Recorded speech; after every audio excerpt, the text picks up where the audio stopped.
Started. Hello, everyone, and welcome to Disability Voices United, SDP Connect. My name is Christiana Morales. I am the director here of the self-determination programs. Welcome. We have interpretation for this meeting in Spanish and Korean. Everybody, please go to the globe at the bottom of your screen and select your language, even if you speak English, because if somebody asks a question in English, you won't hear the interpretation. If you're on a cell phone, go to the bottom of your phone. There will be 3 dots, and that way you will see the interpretation. I know that there was an update in Zoom, and so some people were saying they weren't seeing the globe at the bottom on their computer screen.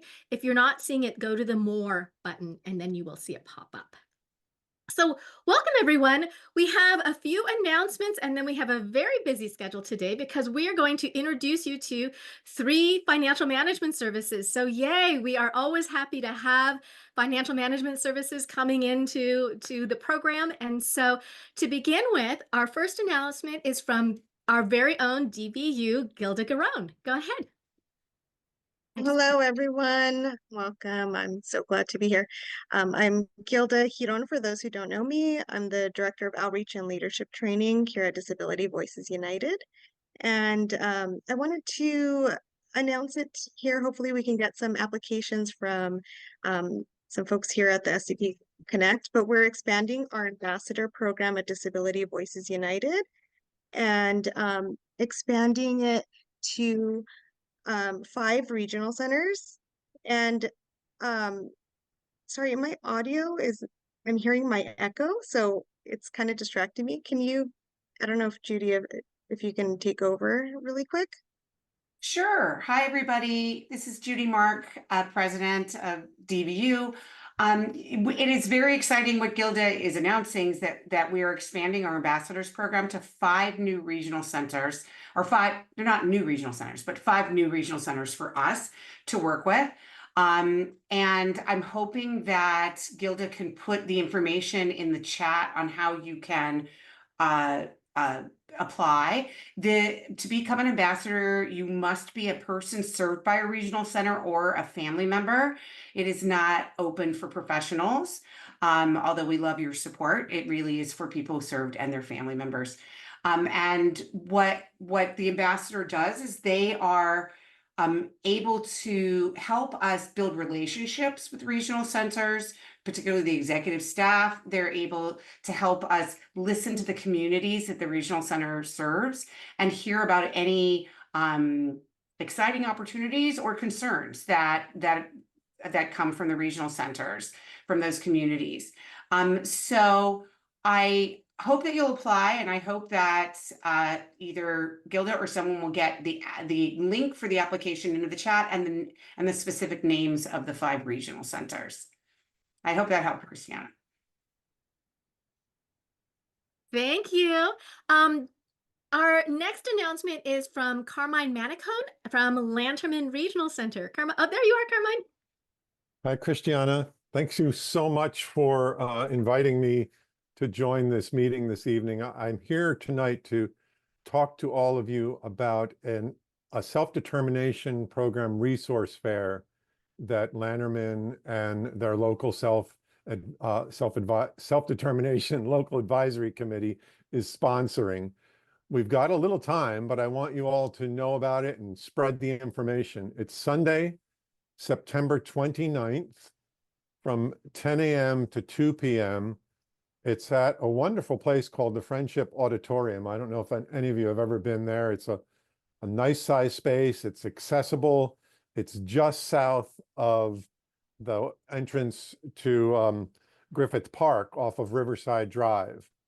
And if you're a family member, a self-advocate, a participant, you do not need to register. You can just show up on the 29th.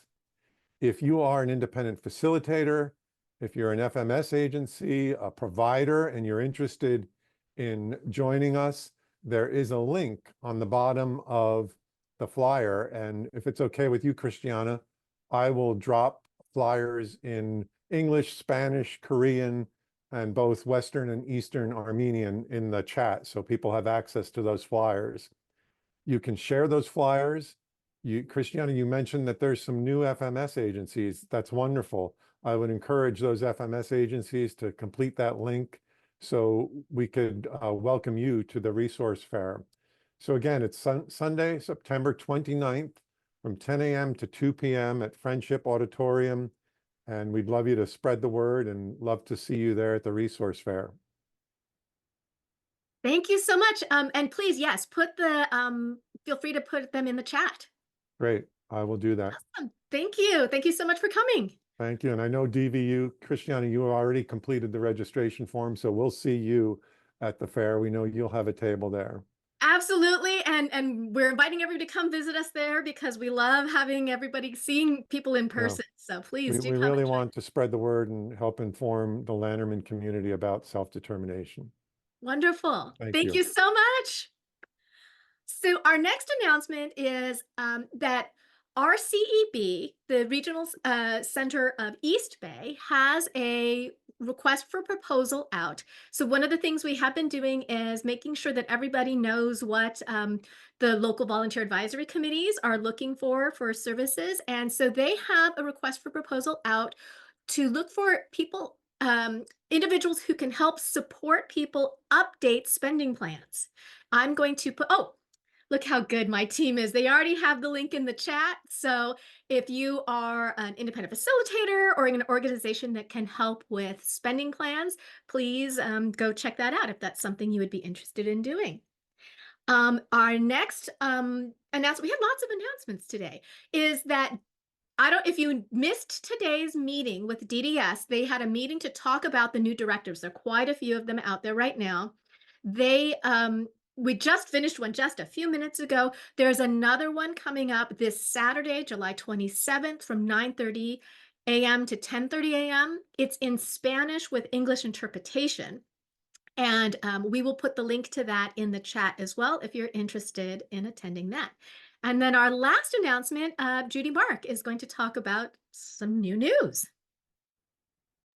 Hi, everybody again. In case you have not heard, Nancy Bargeman, the director of DDS, she announced her retirement today. I don't know if there we go. She announced her retirement today. It's going to be very fast. It's I'm hearing 2 different dates. Marty Emoto said it was September 1st. I've also heard September 5th, but it's very, very quick. And we want to wish her well. She is going off to have a fun retired life, something I wish I could have someday, although I am not in any way optimistic, being a parent, that I will ever be able to have that life. All you parents know that we're lifers. We don't ever get to retire. But we wish her well and thank her for all of her incredible efforts for our community over the years, particularly during the pandemic. There is no information about how they're going to select a new DDS director. Of course, this is something that DVU will be paying great attention to, especially because the DDS director is in charge of implementing the self-determination program, and many other things. So as we get news about the process, we will share it with all of you. And we are hoping that the new DDS director will be very committed to the success of the SDP, as well as committed to equity and accountability within the regional center system. So thanks, everybody.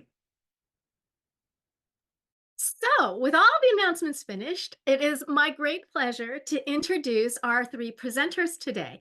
We have Brian Torum from Sentinel 4. Brian can give a wave there. Thank you. Hello, everyone. We've got Marc Zimmerman from Arch FMS. Hello. And we have Teri, and now I'm going to mispronounce it, Ercoli? That's correct. It's a tough one. It's Italian. There we go, from Balance Ercoli. FMS. Thank you. Thank you so much, all 3, for being here. So each of them have a presentation to introduce themselves to you, and then we're going to go through and ask some questions. Once we're finished with that, as always, we will have time for Q&A, so please feel free to put your questions in the chat, and we will have the opportunity to do raised hands, and we'll ask the questions from the chat. So Marc, would you like to go first? Only Would because I you're next to ever? my picture. Of course, I'd like to go first. Can you all see my screen? We see it. Perfect. All right, excellent. Well, first and foremost, it's great to be here. Thank you to Disability Voices United for inviting us. And it's great to be part of this fantastic program. We are Arch FMS. We are new. We are vendored currently with the San Diego Regional Center. And we are actively taking on customers. Our contact information on this slide is our website, which is archfms.com. Our phone number is 619-330-7097. And you can reach us at support@archfms.com. So I'm going to get into a little bit of how we got started here, and who we are, and what we do, and why Arch FMS is a good choice for you to pick for your self-determination. On the left is my family, the Zimmermans, and on the right is my partners, the Wingates. And the Wingates and the Zimmermans came together in 2015 or so because Susie was the transition teacher for my twin boys, Jason and Jared, who both are autistic. And I absolutely fell in love with Susie. She was the best transition teacher ever. She was Teacher of the Year here in San Diego at Torrey Pines High School. And we developed a great friendship throughout the years that Jason and Jared were at school. And sadly, and suddenly, Susie had to quit because her son, Hudson, pictured there, came down with a very rare disease called riboflavin transporter deficiency, RTD. And she had to quit her entire career to dedicate her life to her kiddo. So the special ed educator now became the special ed mom.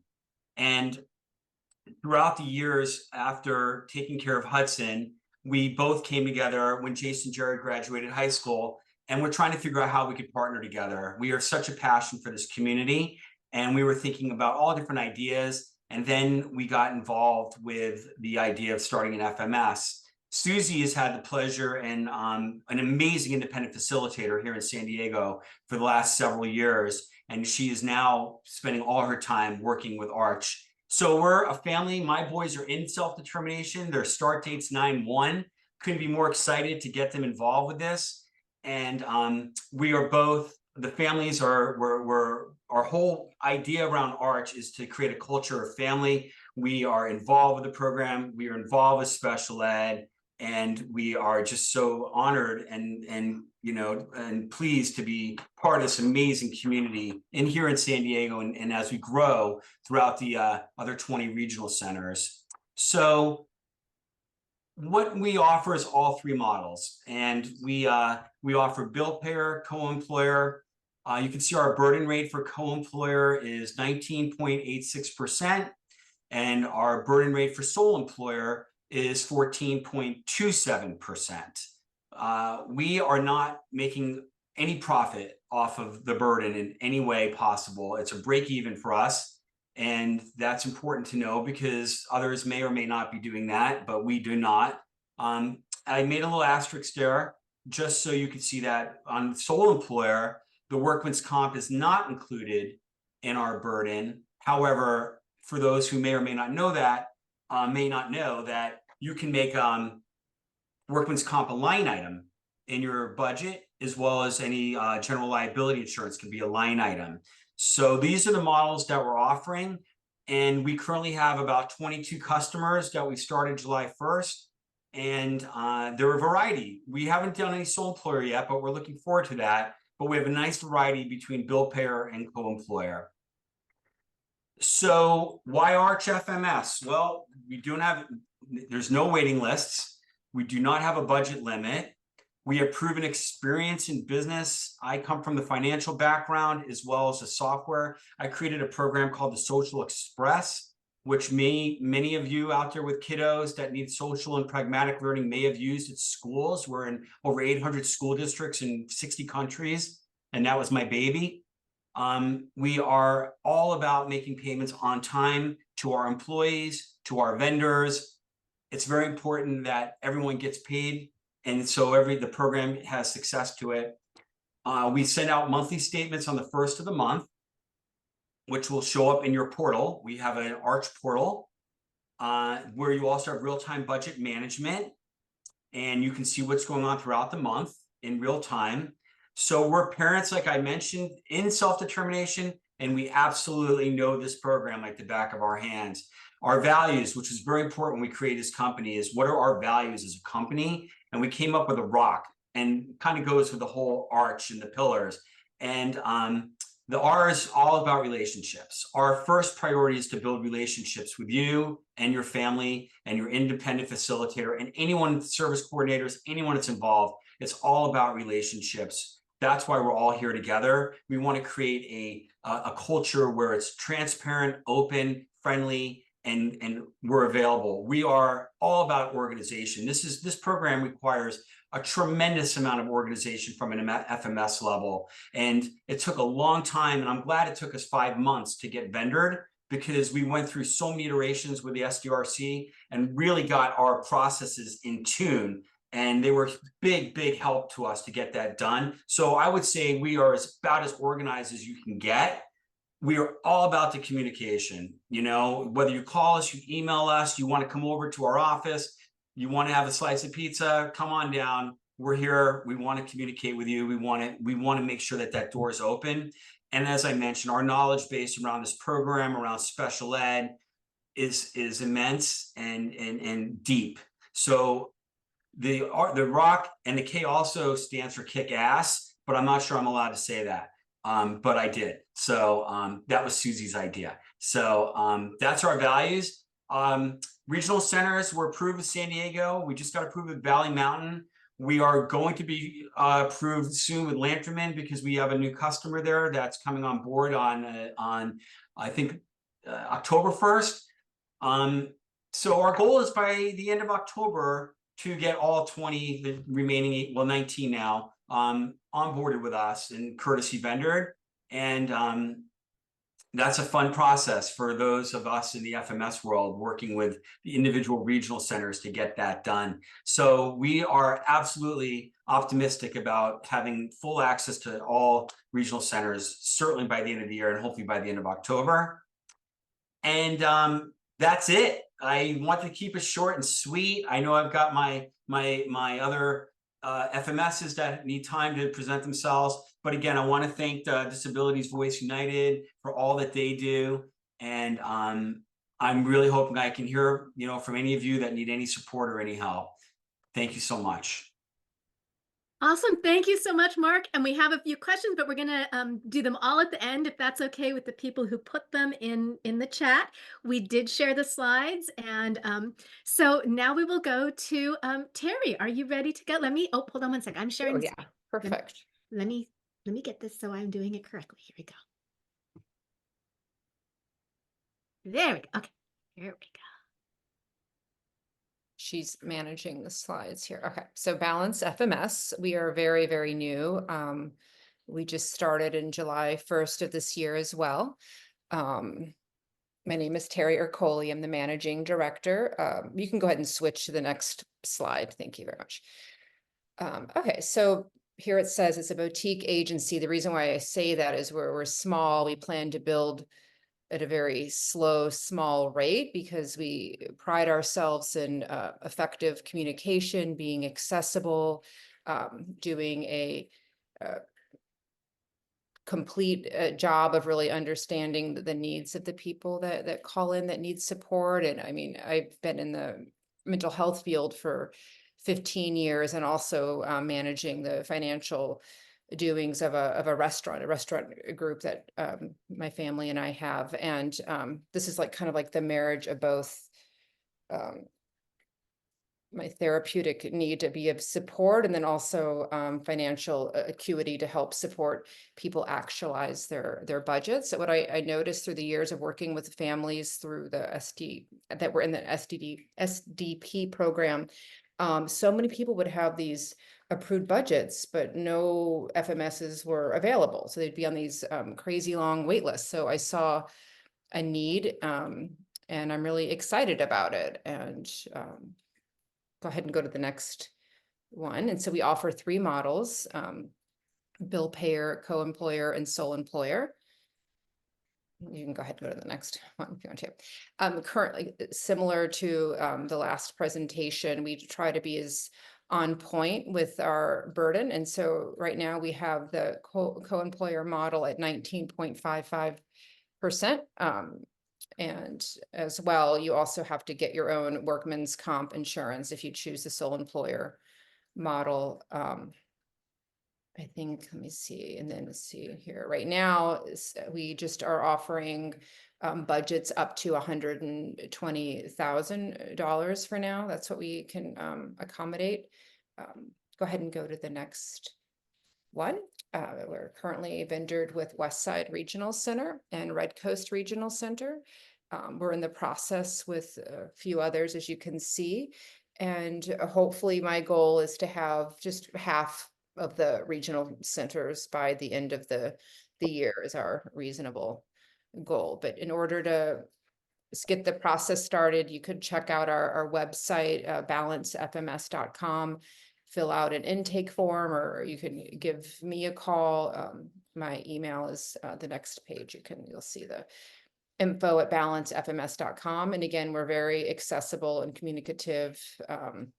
It's part of our values, and we hopefully look forward to working with you if it seems like it would be a good fit. And I think I was talking a little fast. I hope I didn't talk too fast, but that's basically Balance FMS in a nutshell, the balance of communication and financial acuity and accessible services. Thank you. I think you're muted.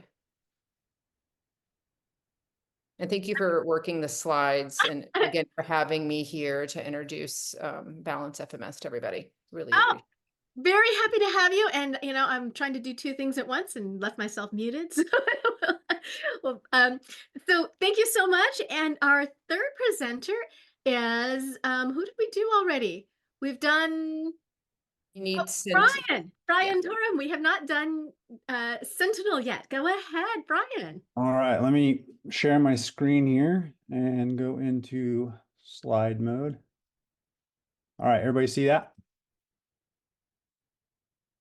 All right, so my business partner Nick is on here as well, but I think he's named the same thing as me, and I chatted to try to get him unmuted, but if we can, maybe we just power through, I don't know. I want to leave it open. I think the most interesting thing in these meetings are people's questions, and I think that's probably, like that's the meat and potatoes of what we're here to do. So I'll try and push through this fairly quickly. And it looks like Nick got he's on video now, but we'll try and push through this quickly and then leave a lot of room for questions. So Nick and I are Sentinel 4. We started this company we started in November or December, and we started taking clients in February of this year. In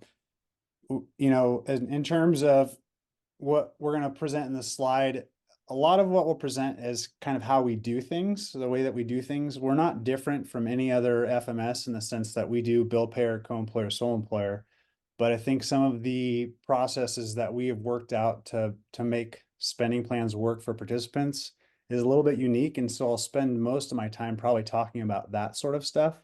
I will go through a quick introduction of myself and Nick. So I'm Brian Torum. I'm the president of the company. I was born and raised here in Northern California, in Redding, California. And after I went to college, I got into the public sector, and I was a police officer for 15 years. Through my career, I did about everything you could in law enforcement, from patrol to investigations, and then promoted my way up until I moved across the street from Nick, who is my business partner.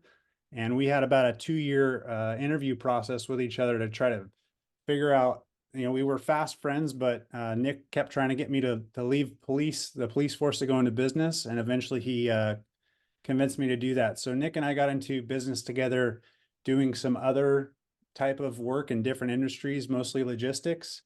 And through that, we essentially figured out we have a unique skill set when it comes to managing people, employees, payroll, human resources, and processes. And that's kind of how we ended up in financial management services. And I'll let Nick, if he can you talk, Nick? Yeah, can you guys hear me? Oh, okay. Yeah, I'll let him Right. introduce himself. Yeah, so I'm Nick Roetto, also born and raised in Reading. I moved away when I was 18. I said I would never come back here. This was the worst place ever. And then if you fast forward, we moved back after we had our first child, and Reading is an amazing area and a place to be up here in Northern California. It's a little hot right now, but it is what it is. I've got a degree in accounting. I've got an MBA, a master's in accounting. And I own a couple of different businesses in different areas. We really looked at, Brian and I, when we were looking back, I don't know, about a year ago, at all of our capabilities and resources. We were interested in growing something in more of the professional side of business, and getting out of some of the other things that we were doing. We ironically got in with Far Northern Regional Center, and we've been we decided to put all of our eggs in the basket, and we feel really happy with what we're doing, the people that we're serving, the people that we're working with. So it was very rewarding, and that's a little bit about me. So we originally started, like I said, we were in logistics together, and we started a company called Sentinel 4, where our primary 4 focuses were bookkeeping, payroll, human resources, and consulting. And my mom is the executive director of a local nonprofit here in Reading that serves Far Northern clients and clients of other regional centers called We Care a Lot Foundation. And the Far Northern reached out to her to ask if her company wanted to participate in as being an FMS, and she didn't have the capacity, but she knew we had started a company that was in line with that sort of thing. And she reached out to us and put us in contact with Far Northern, and we realized that being an FMS was in our skill set. So we met with Far Northern, and it kind of took off like a rocket from there. So we changed from Sentinel 4 being bookkeeping, payroll, human resources, and consulting to our new 4 principles: integrity, professionalism, transparency, and service before self. So we're Sentinel 4 now. We are an FMS. We don't do anything related to bookkeeping, payroll, any of that stuff anymore. We are solely financial management service providers. And make sure I got onto the right slide there. Yep. So our mission, when we learned about financial management services, our introduction was that there are problems with the program, and there are problems with people obtaining the services that they need in a way that is beneficial to them. And so we designed our company based on 2 main primary things that we will never outgrow. We will never grow faster than we have the ability to do these 2 things. And those 2 things make it so the program works for both participants and for vendors. If you have either one of those parties are not happy with services, the program is not working. Vendors have to will be willing to participate, so they have to have timely payments, and they have to have good communication with the companies that are making those payments. And then on the participant side, the problems that we saw or that we've heard is that participants have a hard time getting a hold of somebody, or there's not a single source of communication between an FMS and the participant. So our two primary missions are combined into outstanding customer service, but that relates to both vendors and to participants. And we will never get too big that we can't communicate effectively with participants, and we'll never get too big that we can't make timely payments to vendors. And I think that as long as both halves are happy with it, then this program will be successful. But if either one isn't, then it's not working for everybody. So Nick, if you want to talk about this slide. Kind of just jumping around just to make it a little bit quicker. We offer the three FMS models: bill payer, co-employer, and sole employer. the way that we've structured our business and kind of how we communicate, primarily the service that we're providing up here in Far Northern Regional Center, a lot of, everybody's, potentially over 30, 40, 50, maybe 150 miles away. So a lot of it is remote contact, a lot of electronic communication. We've really tried to make that as easy as possible. We are in Redding, California, which is one of the bigger cities up here. I think we have 100,000 people population. So pretty easy to get down. A lot of our people in the outskirts and the more rural areas come in and talk to us at our office. However, we've made everything pretty much electronic. We do follow, or we've structured our organization similar to regional centers in the sense that we have case managers. So every single new participant that comes in, they are essentially contacted initially by a service coordinator, or we're calling them now case managers. And they will follow them through the entire process from onboarding to getting their staff onboarded, to following through the, after they're onboarded with us, accepting invoices, things like that. So there's one point of contact. You never have to call a 1-800 number and get transferred around, whether it's through billing or you want to, there's an update to your spending plan or whatnot. So. Do you want to talk about our timelines as well? Yeah, I think they've kind of changed a little bit, and since we built this PowerPoint. However, most of our contacts have actually come from the regional centers that we're working with. We have a couple of regional centers that we are courtesy vendored with outside of Far Northern, and then a couple more that we're working with to get that courtesy vendoring. But most everybody has come through like a referral process to us. So essentially we receive that referral. I think we're currently on a 2-hour mark where we contact you back. Once we get the referral, we contact the participant, have a kind of initial meet and greet. Generally, we thought it was going to be, we'd schedule something and we would organize something in the future. However, once we started talking, we could work through their spending plan, kind of outline our processes. So kind of the discovery call aspect of it. For the most part, we don't even organize a discovery call. We're contacting the participant on the day one that we get the referral. To get somebody onboarded, obviously it all kind of is dependent on the staff, the vendors, but on average we're about 30 to 45 days to onboard everybody. And then the services are starting to be received. So we have, which Brian will probably talk a little bit more about, we've got created a lot of unique ways of receiving invoices, paying bills, and kind of going back to his original point was that we wanted to create this company to not be not to be rigid, but to be pretty flexible.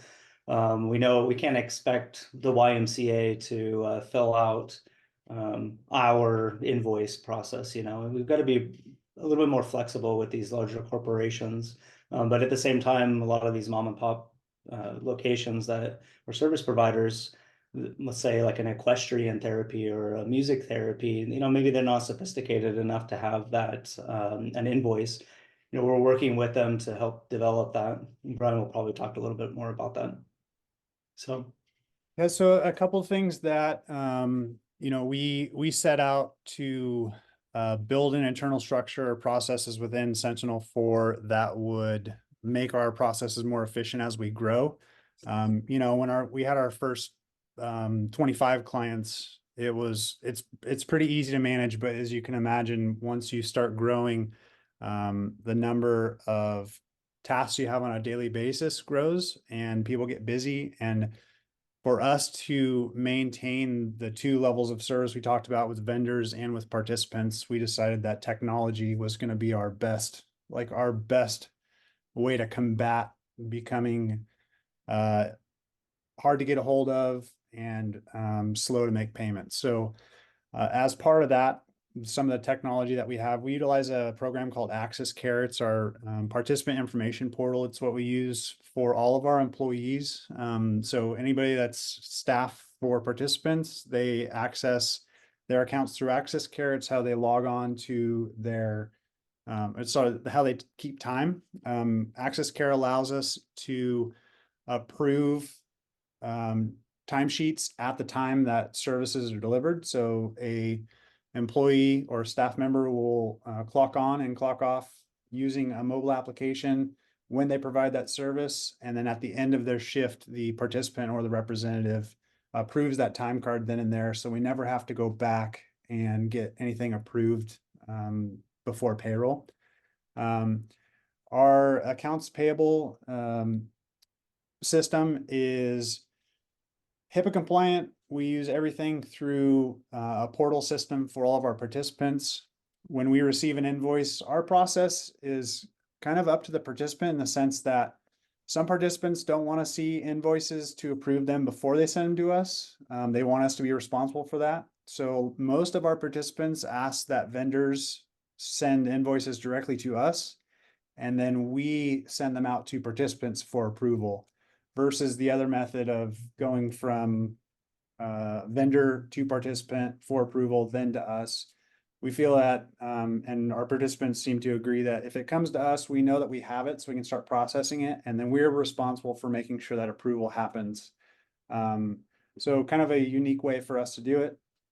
All of our documents and forms, I think Nick alluded to it earlier, they're 100% digital. Nobody ever has to print anything out.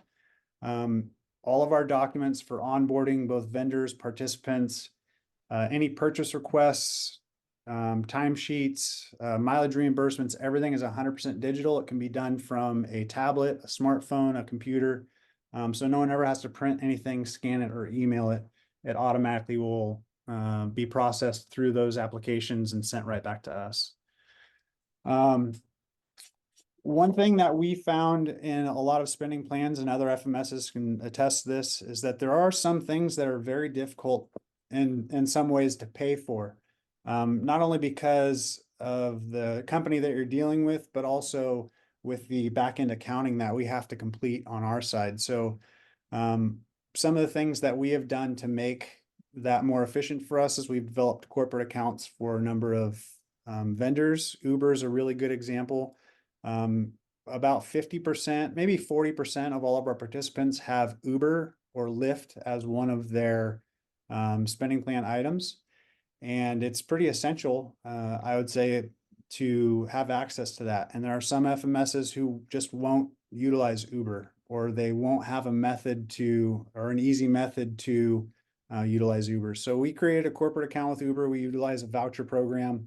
In that program, I provide each participant that has it in their spending plan with a voucher. It automatically goes onto their phone. I provide instructions on how to do that.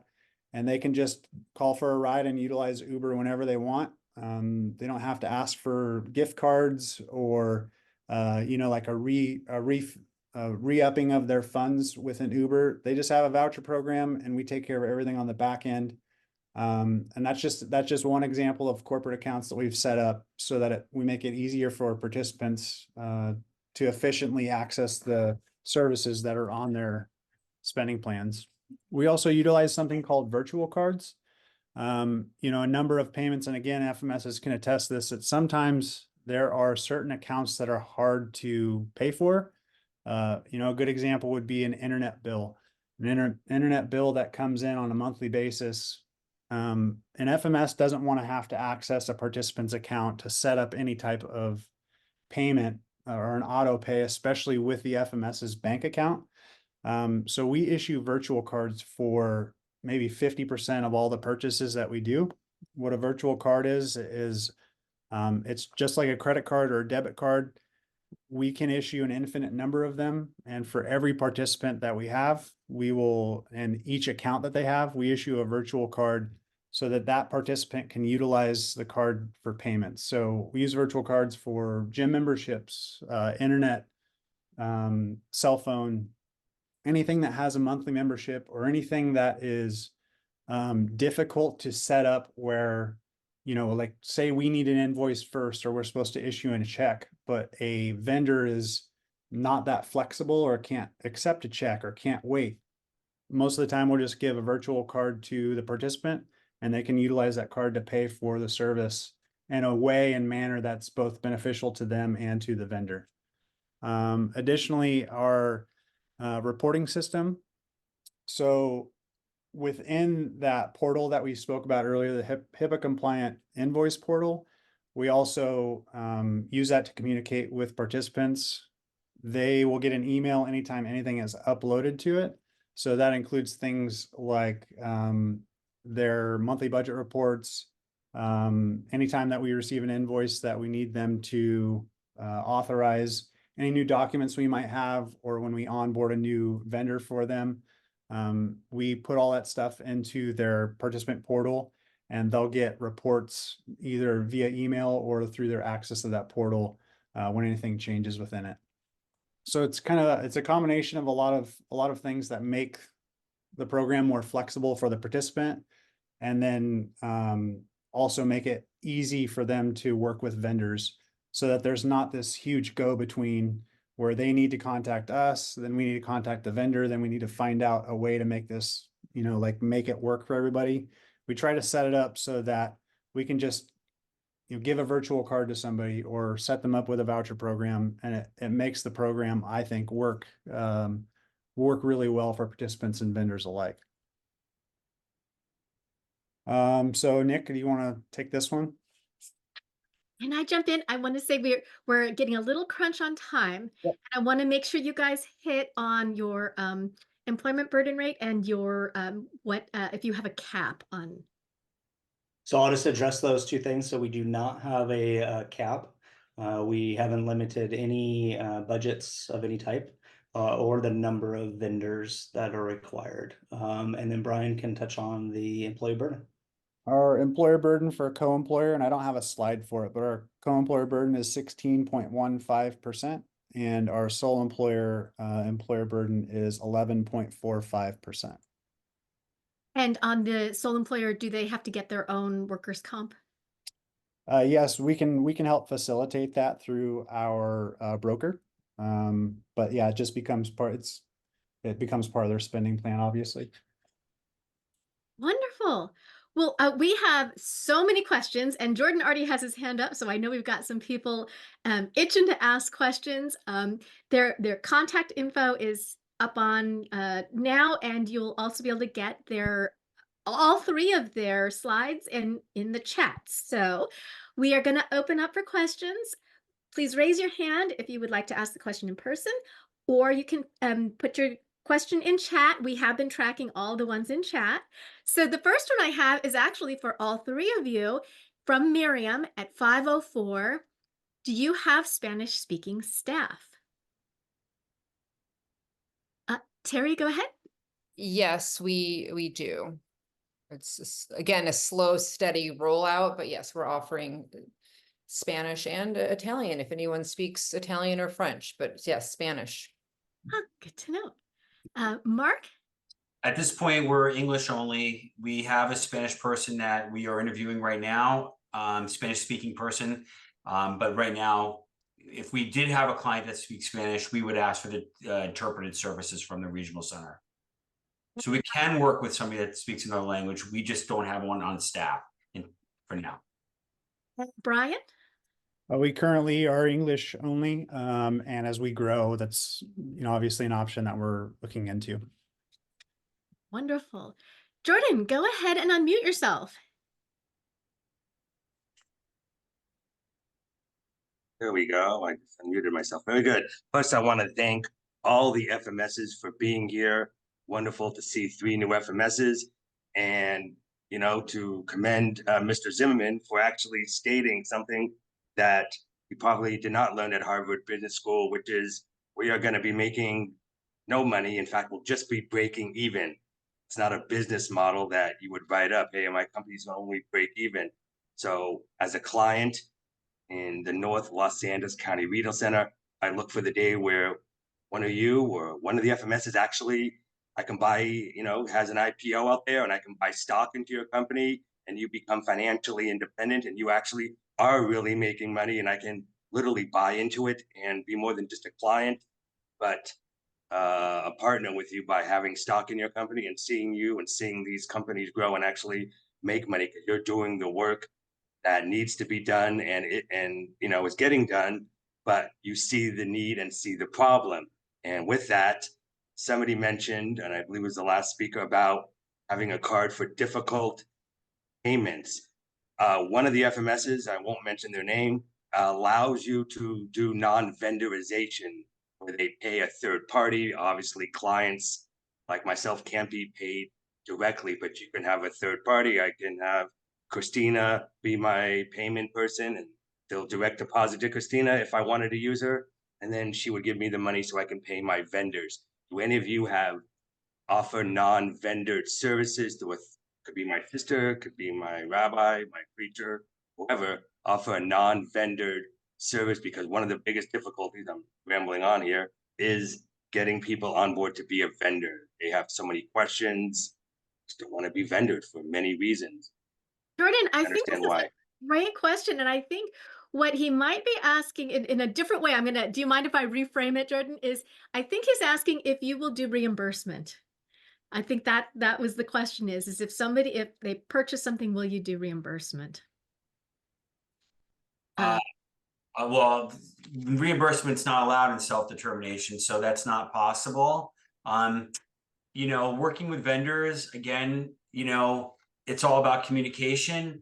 In our process, we have a nice, smooth transition with the vendors. We have an open communication, and so far we've had a very easy relationship in getting them paid as well. So it's not possible to reimburse somebody in SDP. We only can be paying the people in the spending plan. So our next question, I think kind of ties into this one. It's from Virginia at 451. And she said, how do you handle when vendors like a gym want a credit card on file? So we have a tough crowd here, just so you know. I can take that one for us. That's how we utilize virtual cards. So a lot of times a gym will provide like a membership contract, and then they'll want payment right then, or they won't generate the contract without some form of payment. And so what we do is we have a general idea of how much a contract is going to be, our monthly membership. And we put some responsibility on the participant by providing them with a virtual card. And then we just ask that when they put that on file, they bring that contract back to us to provide us with the justification for how much we pay. But we overcome those card on file issues with a virtual card. Teri, do you want to comment? Sure. Right now we would use like a debit card, not a credit card, but the participants themselves don't have access to a virtual card. That sounds like a really interesting thing that you're doing, Brian. I might want to learn a little bit more about that, but currently, yeah, we can set up monthly payments, but it's through my bill pay that I use and how I do that. I don't give, I keep tight rein over all the different funds, and there's no reimbursement. I think Marc said that's not allowed in SDP. And also, I know someone asked another question, but I'll get to that later. It ties in a little bit about what we use for our monthly statements. I can get into that later, but it does tie into you can see your spending in real time. But anyway, I'll wait for that question. I want to. So Arch has 3 ways that we address this question. These are great questions, by the way. I love them. So keep them coming. Option number 1, depending on the amount that the membership is specific on a gym, I'll just pay the whole thing up front. As long as I have write-off, I'm the parent or the legal rep. If it's a certain amount of money that's not going to break the bank, so to speak, I'm just going to pay the entire 12 months, or I'll pay 6 months up front.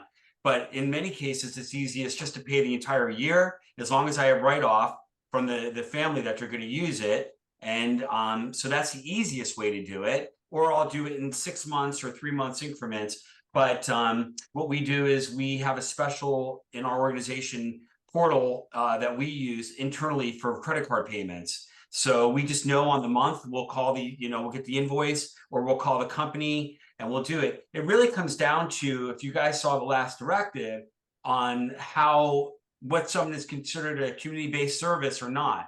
So this can only come into play if we're talking about a community-based service and doing business the way it would normally do. So there's a directive and a flow chart around a vendor and how you're supposed to pay them. So in many cases, when vendors are a storefront, they expect to be paid the way they charge anybody that's out of SDP. So we've mainly aligned to the way they want to be paid if they're a home community-based service. So that directive is very important. That ties into this question. Wonderful. Bridget, do you want to unmute?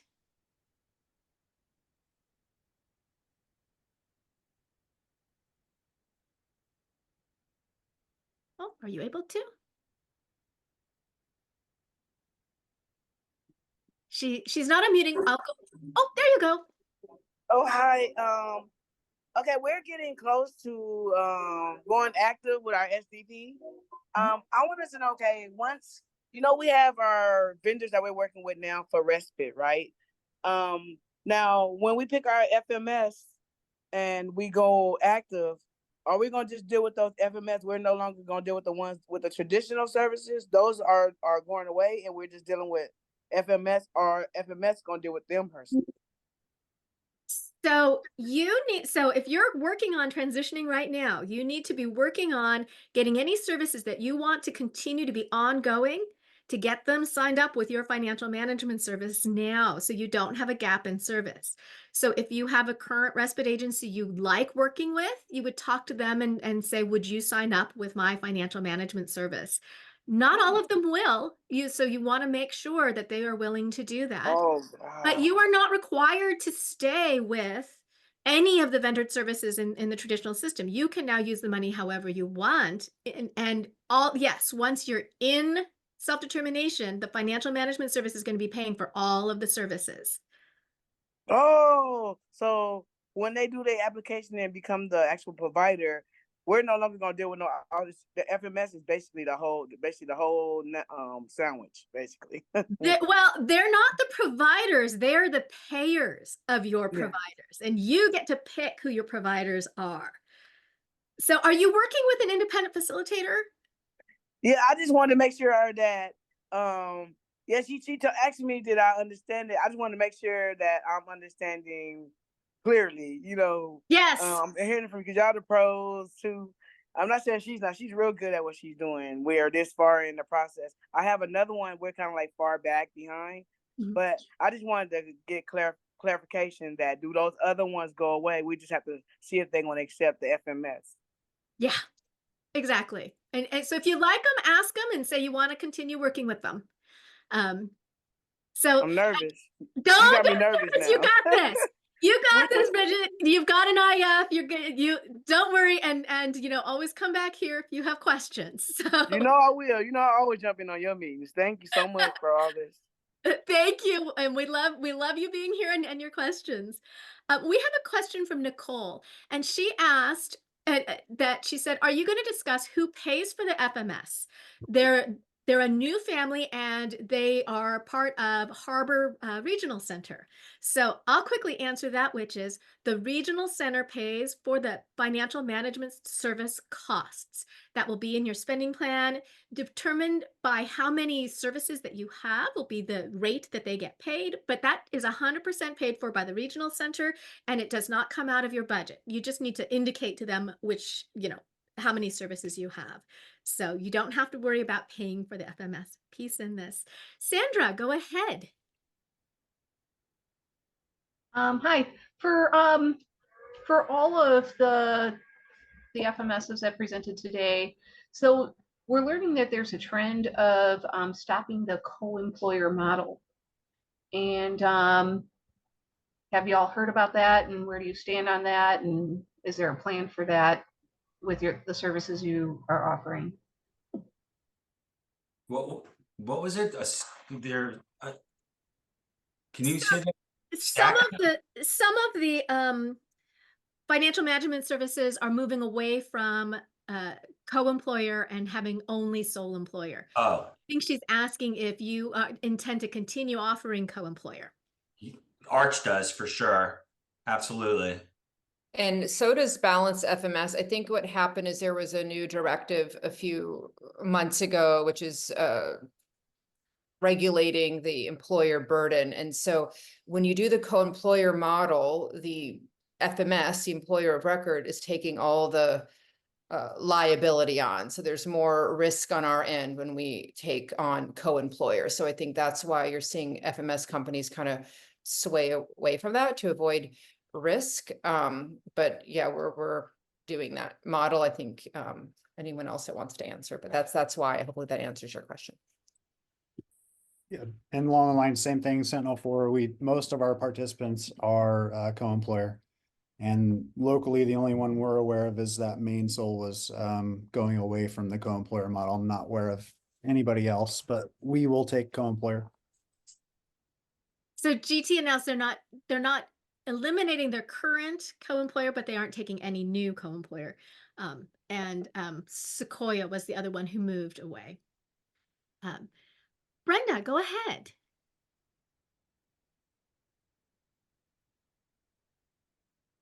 Thank you. I'm in the onboarding process with my son starting August the 1st. And I needed to know, is it okay within the guidelines for me to be his supported living services as in his spending plan? That is a great question. And I'll tell you that there are requirements for supported living services, meaning what as an agency you would have to be. So you would not call yourself supported living services. You could, if they are an adult, you could be their staff person. So this is really something where you would want to work with an independent facilitator to make sure that you are putting it in your spending plan the correct way. Brian, I think I interrupted you. Go ahead. Oh, I was gonna basically answer the question similar to the way that you did. There are definitely some different nuances of that, but we do have parents who work as staff for their children, but their children are over 18. Is the biggest one. But if you have a minor child who you are legally responsible to take care of, then you cannot be their support staff. You cannot be paid to take care of them or provide services. And if they're an adult person, you're also might qualify. You need to ask your accountant or your FMS person for the difficulty of care exclusion, not to have to pay federal taxes if you hit the criteria, since it's a Medicaid, there's a waiver. Anyway, to look into that as well. So just to make sure you get well informed with your FMS company about all that stuff. Wonderful point. Usario at 520 asked, I want to know how long it takes to activate the employee once the applications are filled out. And then also, how long does it take to pay your vendors? And that's a really variable question. It depends on the employee. So if I have a employee for a participant who has no criminal background and they've lived in the state of California their whole life, and they get their live scan fingerprinting done really quickly and they fill out their background packet, I've seen their backgrounds complete in as little as 3 days. But I have also had employees that do have criminal convictions and their backgrounds have taken up to 3 months. So it really depends on how quickly the employee can get their onboarding stuff done for us, which is just some normal employment paperwork like W-4, D-4, I-9 stuff.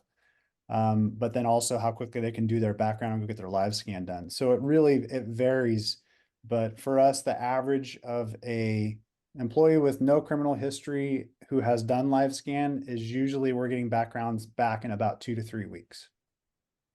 And once the background's done, then we can obviously move forward, but it really depends on their history and how quickly they get stuff done.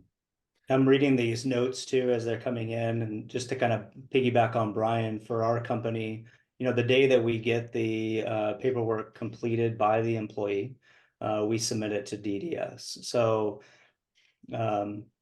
if we had a conversation today about hiring a staff member, we would send it out today. If they completed that paperwork today, we would actually send it to DDS today. So the biggest dilemma or the delay is that background check portion of it, which can vary between 3 days and generally a couple of weeks if you're hiring somebody without a criminal background. I would just say the same. It's really the first step is getting the background check from the DDS. I was speaking with Chad the other day at DDS, and we're getting our background checks done in 3 to 4 days. So once that's done, then we have a really slick technology for our payroll company, which is all self-onboarding. And along the way, we're coaching our employees on what to do, what's coming up next, and how to make sure and giving them timelines. It's very important that they understand timelines. So we have a start. We don't want to start our spending plan on the 1st of the month and not have everybody ready. So as long as everyone understands the timelines and they can onboard and do a lot of self-onboarding themselves, then things go very quickly. We could get something done, within 10 days easily if when we get the DDS clearance back. Same here. I second everything. It really, again, there's many variables, and the main thing is how quick are you to get your paperwork and to get those forms to the DDS. And so 2 weeks is a very fair turnaround if everyone's on point. So we had a question from Cindy at 5:30 asking all 3 of you, are you taking current SDP clients who were transitioning from another FMS? Yes, we've half of our customers right now are coming from other FMSs, and it's quite an easy process. Again, as long as that if there's an employee on that side, then we just request them to they can get their live scan from the previous FMS, and to hedge that, there's a 229 form that we fill out and we send that to the DDS. Whichever one comes in quicker, then we're ready to roll with the employees. And of course, vendors are easy to transition over. If they're coming over in the middle of their program, as opposed to picking us up at the end, then it's very important that they work with their IF, because budgets are going to be truncated from what they currently spend to what's going to happen when they come to us. So we work closely with the IF and or whoever is, if they're doing their own independent facilitation, to make sure that that's smooth as well. So we welcome anybody that wants to transition in. So I'll just piggyback on Mark. We have the same situation. There's a little bit more of a background or a little bit more due diligence on our part, just to ensure that we're not, make sure the budgets are correct on the back end and understand what has already been spent and allocate the funds appropriately. So. And yes, we take people transferring from different FMSs. Wonderful. Elizabeth, do you want to go ahead?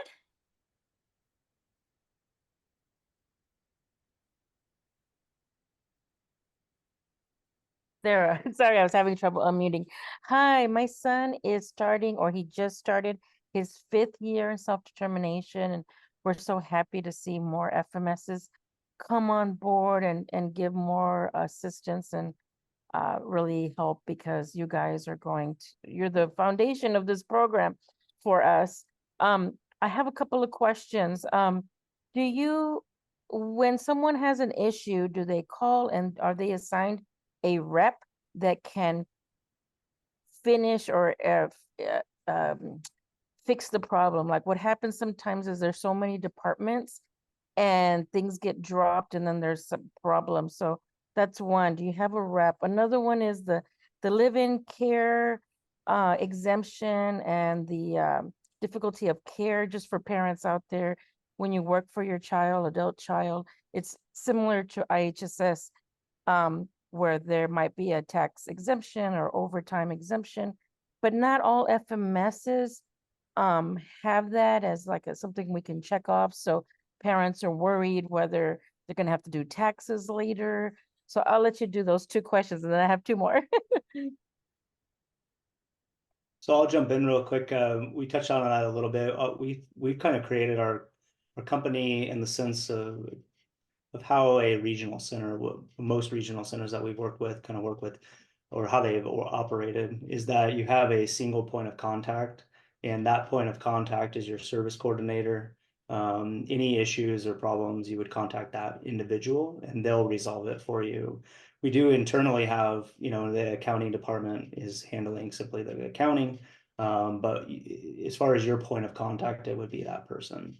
And then the second question, well, we haven't had too many encounters with that. A lot of our interaction is trying to, we're there to help facilitate that and answer those questions and try to get those answers to you to make the best decisions, and at least point you in the right direction. So similar to Sentinel, when you work with Arch, you start with an Arch advisor, and that Arch advisor is with you from day 1 all the way through month 12.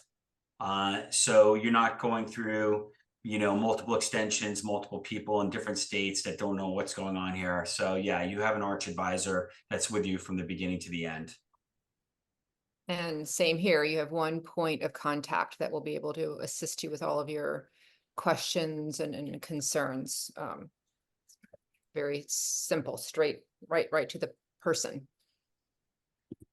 So we have a question from Michelle at 5:15 asking, what is your policy on overtime? Go ahead, Brian. Or we follow what's mandated by the state of California. I've heard some horror stories about FMSs not willing to pay overtime, but like I said in our presentation, this program has to work for everybody, and employees are included in that as well.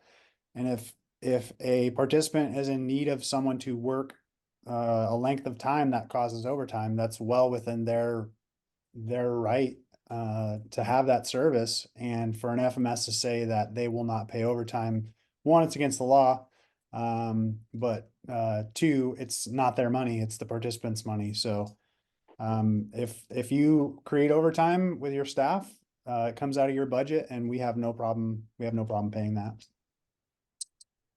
Similar to Brian, we're obviously following the California labor laws, but part of the FTS, which is the Financial Transition Services, we are spending a good amount of time on coaching, because a lot of participants and legal reps don't know, like, if you work 4 hours, you need a 15-minute break. So we do a lot of coaching on exactly what happens if there is overtime, and that way that if it happens, it happens, and everyone knows about it. But we also have rules in our software that will alert us when a person is working too many hours, or the budget is going over, or their authorization is maxing out quicker than it should. So we've got business rules set up where we immediately contact the participant, the IF, and discuss these matters that are happening. Sometimes you may also have a situation where we have a nurse that's working a 12-hour shift. So you have to be able to accommodate where that's, you can do 12 hours and not pay overtime as well. So our software allows for all those different scenarios when it comes to that. And same here, we follow the California laws, even with like the consecutive days or over 8 hours, and have regular communication with a participant if they're going through more of their budget than they should, to kind of manage their money for the year, to kind of check in with them and see what's going on. Does it need to be revised? What's happening? But yeah, so basically following the overtime laws. I'm going to piggyback on that question, then Elizabeth, I'll get right back to you. Talene at 5:40 asked, what is overtime for you? Is it after 8 hours, 9 hours, or 12 hours? Well, there's different rates of pay, but more than 8 hours or more than 7 days, 6 days in a row, or more than 40 hours in a week. There's different little parameters there. Anybody want to answer that better than me? I don't know. Is that? No, I agree, Teri. It's the same. It's 8 hours a day, 40 hours a week. Anything that happens over that amount is going to trigger, time and a half, whether it's in a given day or the cumulative hours for the week. Oh, Elizabeth, you put your hand down. Did you want to ask your other question? I put them in the chat. Sorry, I didn't want to take too much time. I put 2 questions in the chat. No worries, no worries. Virginia, go ahead.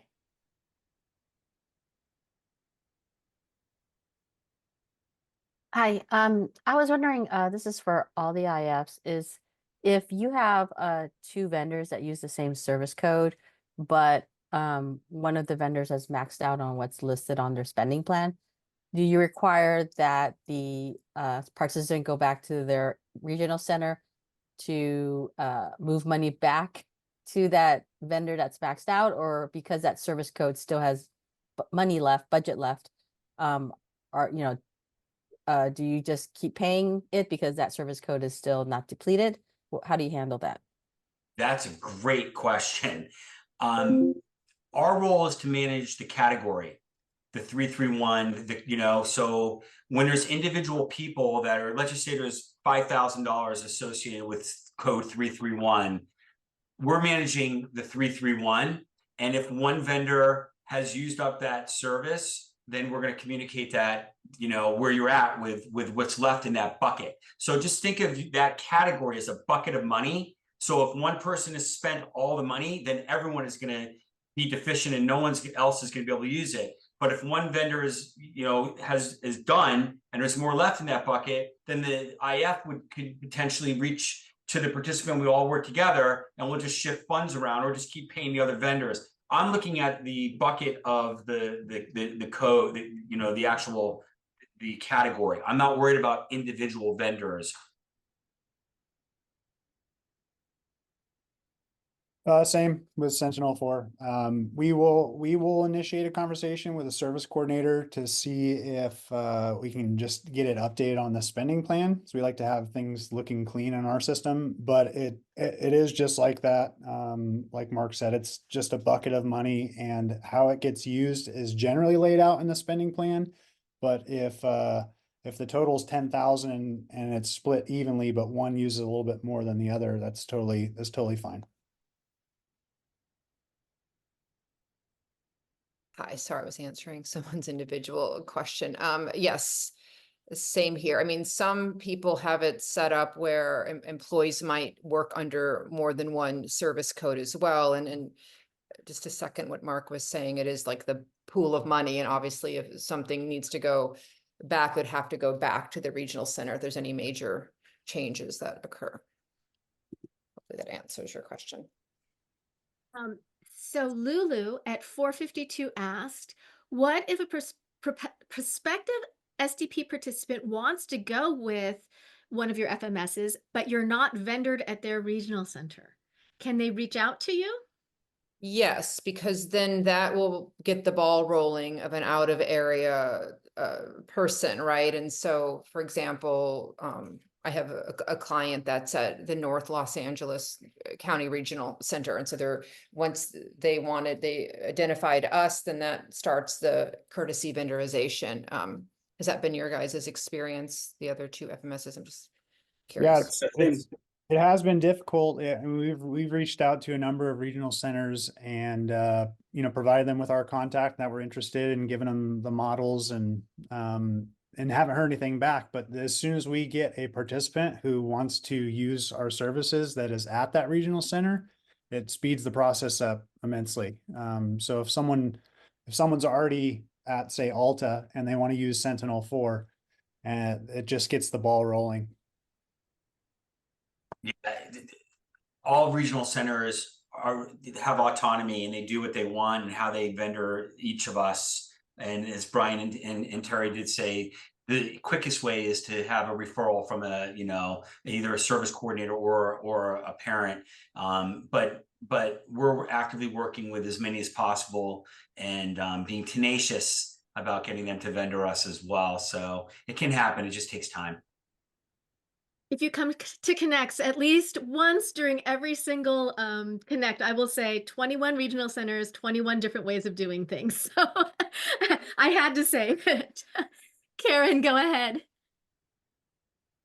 Hi, thank you. I have a question about interregional center transfers, which are the ultimate in pain for most independent facilitators. First of all, I'm going to assume all three of you are willing to take on a transfer. Please raise your hands. Yes, that's a yes. Yep. Oh, wonderful. Okay. And the second question is, how much lead time do you need? And again, I'm going to just add all my questions in at the same time. Are any of you vended with Golden Gate, RCB, or North Bay? I'll answer both questions. Okay. Our cutoff for new spending plans is usually the 10th of the month prior, because we want at 20 days to make sure we can get everyone onboarded, because nothing is more frustrating than a start date and things are still awry. So the more we have that time, we are flexible. We're not so rigid. If there's exceptions to everything, we just need to discuss what it is. On a transfer, we have a little bit more flexibility, because as long as we can get all those on the employee side, we can get all those live scan, the background checks over to us, then we can pretty much extend that July 10th to maybe the 18th or 19th of the month. Again, it's always case by case, and it's all about the family, and it's all about making sure that on that start date, they can have their kiddo getting the services that they want. So if we can meet those needs in a reasonable time, then Arch is ready to do it. Golden Gate, I've made contact with the mothership, and I'm hoping that we have that done soon. North Bay, I think you also said North Bay, and we're the same. So we've got the ball rolling both with Golden Gate and North Bay.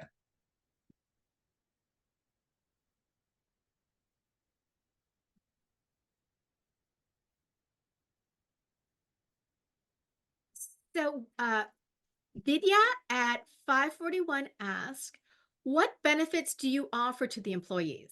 Example, sick leave, medical insurance, etc. Well, California law requires 5 days of sick pay. I mean, yeah, 40 hours or however you want to factor it in. So that's front loaded so that you're paid time off. And right now, since we're smaller, we don't have insurance benefits just yet, but you can do like the Cal Savers Roth IRA that you can select, where you do employer matching, that everyone has to be able to offer that. So we have kind of the basics right now, but as we're growing, we will offer more. Yep. Sentinel 4 is the same way. We just comply with California law at a minimum, is that we front load 40 hours of sick time for all employees. And in terms of benefits, we do not currently offer benefits, but as we grow, we will, and expand what's available to staff. And Arch is similar. Obviously, we're following the California law. As we continue to grow, we're speaking with like a 401k brokers right now to get a 401k set up. There are rules around when you have full-time employees around in California around 401k. So we're getting everything shored up to make sure that when that happens, we're there. And then we do have a formula that we're going to follow in the future as we get bigger. As far as employee matches, it's going to come down to, like for insurance, they're going to have to accumulate a certain amount of time with us. And over that time, they'll build credit with us. And then on the year 2, they'll be able to start receiving benefits. I see a question from earlier about the regional centers and someone asking about Redwood, I think. I don't know, I see that in there somewhere. I was trying to answer it, but yes, Balance FMS is vendored with Redwood Regional Center. So Catherine at 535 asked, even though the FMS agency is on the DDS list, can a regional center choose to not work with a new FMS agency? That's an interesting question.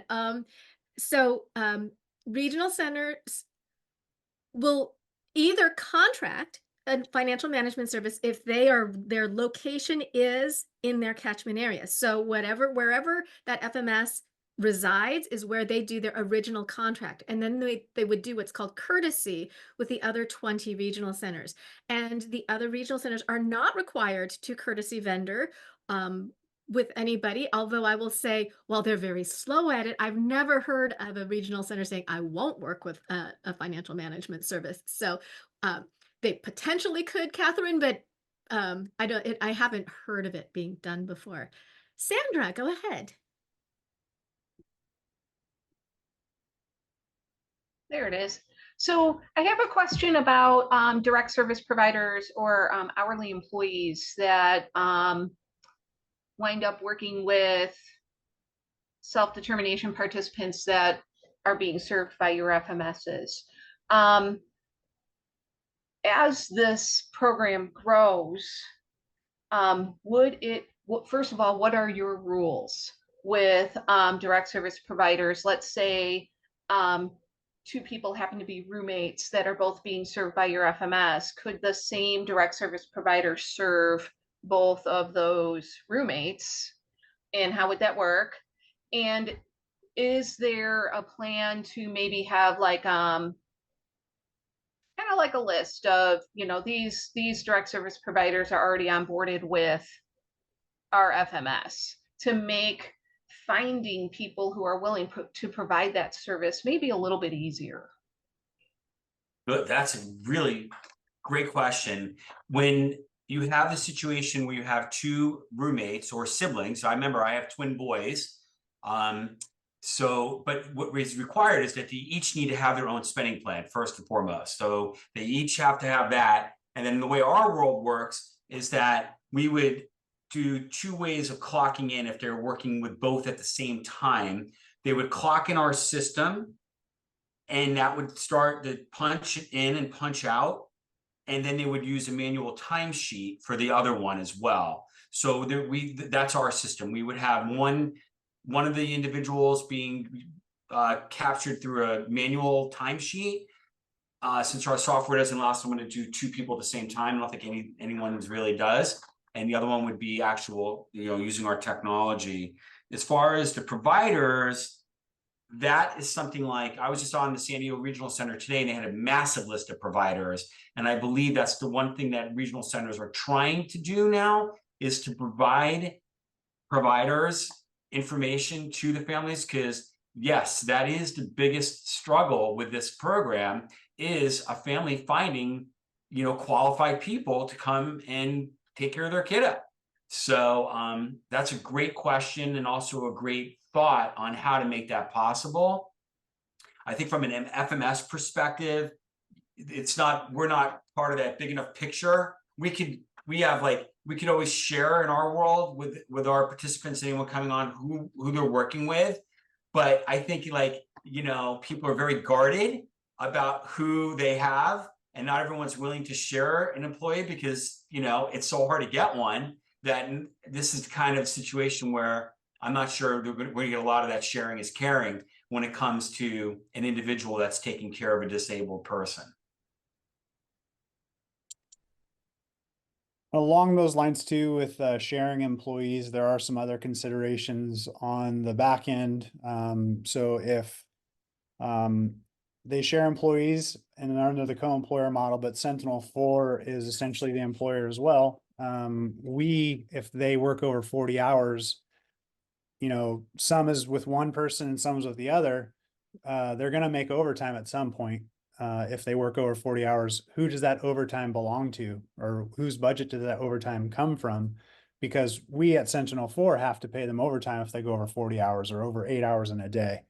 And so for us, it would strictly be a case by case basis. There's no blanket answer for that.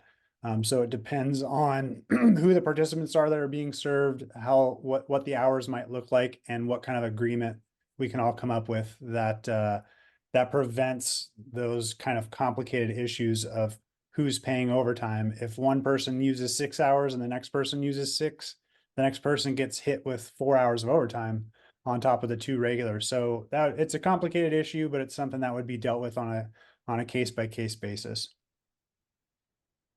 And again, I will second that. It is complicated having an employee that has 2 or 3 different participants, sure, but working the exact same hours at the exact same time does complicate things. And so, yeah, I'm not exactly sure how to answer that. I haven't actually had that situation. So it's something I'd have to figure out on a case-by-case basis as well. So what we hear from some of the other FMSs is in co-employer, they will not permit them to work with multiple clients because Sure, of the overtime issue. And then in sole employer, they'll say it's fine because they have different employers' records, so they won't necessarily go into overtime. So that's why they were asking the question. Oh, okay. So Juan at 524 asked, what's the reason the FMS would put a cap on the budget?